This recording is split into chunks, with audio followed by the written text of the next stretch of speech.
Republika edisi cetak ditutup. Iya, dilansir dari antaranews.com, pertanggal 31 Desember 2022, Republika mutusin untuk stop produksi cetak dan bertransformasi penuh ke ranah digital. Hal ini berkaitan dengan pesatnya perkembangan teknologi informasi yang nimbulin adanya disrupsi media. Nah, disrupsi media nuntut adanya perubahan fundamental pada proses produksi media massa sesuai dengan perkembangan teknologi di era digital ini. Jadi semacam berkonvergensi atau meleburkan diri gitu sama media-media digital. Kalau jadi manajemen media massa, kira-kira apa yang bakal kamu lakuin? Kalau aku sih, simak video ini sampai akhir ya. Pertama, digitalisasi konten. Di era serba digital ini, kamu sadar nggak sih secara perlahan kita tuh mulai ninggalin koran atau majalah cetak dan beralih ke konten-konten digital yang ada dalam smartphone? Nah, hal tersebut secara nggak langsung menggeser preferensi kita terhadap konten online dan jadi penyebab utama dari merosotnya pendapatan media cetak loh.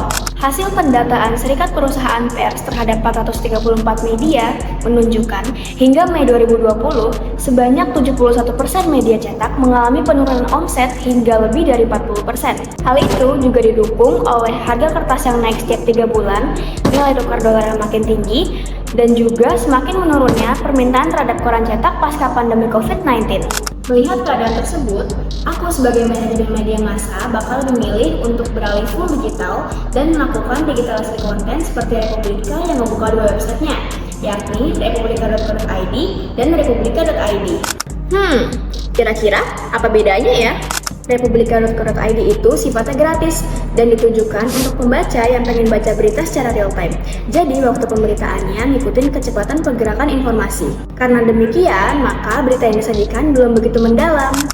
Nah, di republika.id yang sifatnya berlangganan dan berbayar, peristiwanya disuguhin secara lebih mendalam dan dilengkapi dengan infografis.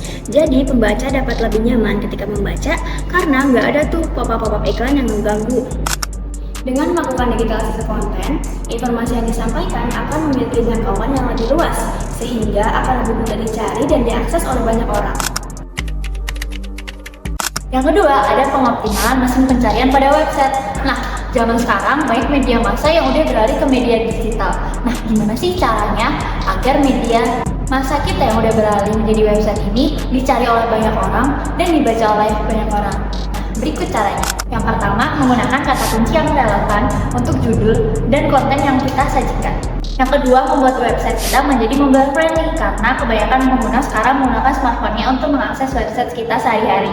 Yang ketiga, menjadikan konten secara informatif serta meningkatkan kualitas agar meningkatkan citra diri pada media massa kita. Yang terakhir, kita bisa menggunakan Google Analytics untuk menganalisa bagaimana traffic yang sudah kita dapatkan dari apa yang sudah kita lakukan. Nah, dengan adanya traffic yang meningkat, maka website kita akan semakin banyak diketahui oleh banyak orang dan meningkatkan brand awareness pada media massa kita. Yang ketiga adalah dengan pemanfaatan media sosial. Sesuai dengan teori use and gratification, audiens itu bakal memilih media sesuai dengan kebutuhannya. Maka dari itu, kita sebagai manajemen media massa harus tahu nih apa aja kebutuhan audiensnya dengan riset dan juga survei. Nah, kalau kita perhati ini, semua aspek kehidupan kita udah terdigitalisasi. Kebanyakan audiens udah nggak lagi tuh nyari berita lewat media cetak, melainkan melalui website dan juga media sosial. Platform media sosial berhasil memberikan akses kepada kita sebagai penggunanya untuk mendapatkan informasi secara real time, murah, dan juga mudah. Kita nggak perlu lagi tuh nungguin koran ditaruh di pagar rumah kita untuk dapat berita terkini.